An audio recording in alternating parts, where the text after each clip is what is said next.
같이 산책하러 갈까? 밥 먹고 산책이나 하지. 사람을 제외한 다른 동물들이 그냥 만나서 산책을 하는 걸 상상이 가세요? 그런 게 목적이 될 수 있는 거예요. 중요한. 니체가 이런 얘기를 했죠. 가만히 앉아서 난 생각은 믿지 마라. 움직이면서 한 생각이 더 좋은 생각이라는 그런 이야기죠. 안녕하세요. 서울대학교 심리학과 한수원입니다. 달리기들 많이 하시죠? 요새 러닝 프로그램도 많이 있고 이 점에 대해서 많이 나와 있습니다. 달리기가 굉장히 좋아요. 뇌 건강에도 좋고 우리가 정말 우울증도 낮출 수 있고 여러 가지 좋습니다. 그런데 달리기뿐이 아니라도 우리가 산책들 많이 하잖아요. 특히 자연 속에서 걷는 것, 그리고 아니면 동료나 가족이나 친구랑 이야기하면서 걷는 것. 그러니까 우리가 달리기 아니라도 산책으로 얻을 수 있는 이점이 굉장히 많이 있습니다. 심리학하는 사람들은 가끔씩 이런 질문을 해요. 사람의 고유한 특성은 무엇일까? 함께 산책하는 것이 인간의 고유한 특성이다. 이렇게 말씀하시는 분도 있어요. 그런 얘기 하죠. 만나서 같이 산책하러 갈까? 밥 먹고 산책이나 하지. 그런데 사람을 제외한 다른 동물들이 그냥 만나서 산책을 하는 걸 상상이 가세요? 그쵸? 어디 같이 다닌다는 건 같이 뭐 먹이를 찾으러 다닌다거나 목적이 있어야 가는 거잖아요. 근데 우리는 그냥 같이 걸어 다니면서 도란도란 얘기도 하고 그런 게 목적이 될 수 있는 거예요. 중요한. 그래서 이런 산책이라는 게 되게 중요한 역할을 한다. 이렇게 생각을 합니다. 니체가 이런 얘기를 했죠. 니체가 가만히 앉아서 난 생각은 믿지 마라. 움직이면서 한 생각이 더 좋은 생각이라는 그런 이야기죠. 산책 효과가 두 가지로 생각을 할 수 있습니다.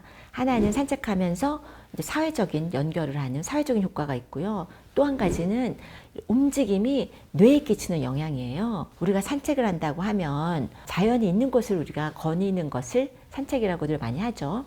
이렇게 자연을 걷는 것이 뇌에 굉장히 긍정적인 효과가 있습니다. 걷는 것이 유산소 효과가 있으면서 우리가 이제 기억력, 집중력을 높이는 효과도 있고 또 우울증을 낮추는 효과가 있고 실제로 창의성을 높인다는 효과가 있어요. 스마트폰이나 이런 걸 좀 놓고 자연에 들어가서 우리가 며칠 동안 있을 때 더 창의적으로 문제를 해결할 수 있는 것을 보여주었다. 이런 연구도 있습니다. 그리고 고대 철학자들이 되게 운동광이었다고 알려져 있어요. 플라톤이 레슬링으로 그리스 4대 제전 중에 한 군데에서 2번이나 우승을 했다고 그럽니다.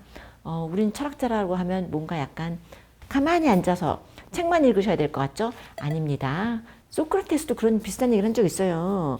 자신의 몸이 가질 수 있는 아름다움과 강인함을 보지 못하고 늙는 것은 부끄러운 일이다.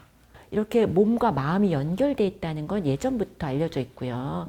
뇌과학이 또 이런 걸 여러 가지 뒷받침을 합니다. 그러니까 몸의 움직임이 더 뇌의 기능을 높인다. 이런 연구들 많이 있죠. 그리고 우리가 사회적인 효과에 대해서 얘기하자면 우리가 같이 걸으면서 이야기하는 것이 더 창의적인 대화를 할 수 있고 더 새로운 아이디어를 낼 수 있다. 이런 결과들이 있습니다. 우리가 동료들이랑 같이 점심 먹고 차 한잔 하지? 할 때도 있지만 막 걸어 다니면서 산책 좀 하다 들어가지 이렇게 얘기를 하잖아요. 얘기하면서 그러다가 들어가는 게 되게 좋습니다. 왜냐하면 동료들끼리 우리가 항상 즐거운 건 아니잖아요. 스트레스 받는 일도 있고 업무 스트레스 많잖아요. 데드라인도 있고 뭐 이렇게 뭐 자기가 낸 프로젝트가 또 잘렸을 수도 있고 그럴 때 그냥 편하게 걸으면서 이야기하는 게 훨씬 더 우리가 한 걸음 떨어져서 문제를 볼 수 있게 하고 좀 더 다른 생각을, 다른 아이디어를 낼 수 있게 하고요. 그리고 연인들이나 가족들이나 이렇게 걸으면서 산책하면서 얘기하는 거 좋습니다. 사실 자녀랑 사춘기 자녀가 있는 부모님이라면 말이 잘 안 통하죠. 항상 안 통해요. 자녀 원래 말이 안 통하지만 사춘기 때는 더 안 통하죠. 그런데 우리가 또 나가서 걸으면서 또 우리가 좀 편안하게, 편한 상태에서 또 얘기를 할 수 있어요. 연인들끼리도 가만히 앉아서 찻집에만 앉아 계시지 말고요. 걸어 다니면서 이야기를 하시면 더 좋습니다. 고대 철학자들이 토론을 할 때 산책하면서 했다는 얘기가 유명하죠.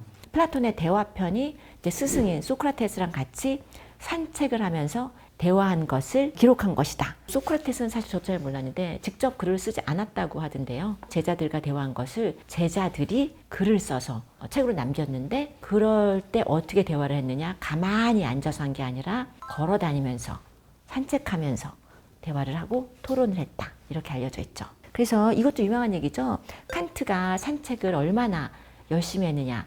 그러면 칸트가 사는 동네에서 칸트가 산책하는 시간에 맞춰서 시계를 맞췄다는 것도 유명하죠. 그 정도로 산책이 철학자들한테 중요했다고 합니다. 저는 반대로 좀 어려운 게 네. 좀 뛰고 이런 거 좋아해서 접근 오히려 산책이 좀 어렵더라고요.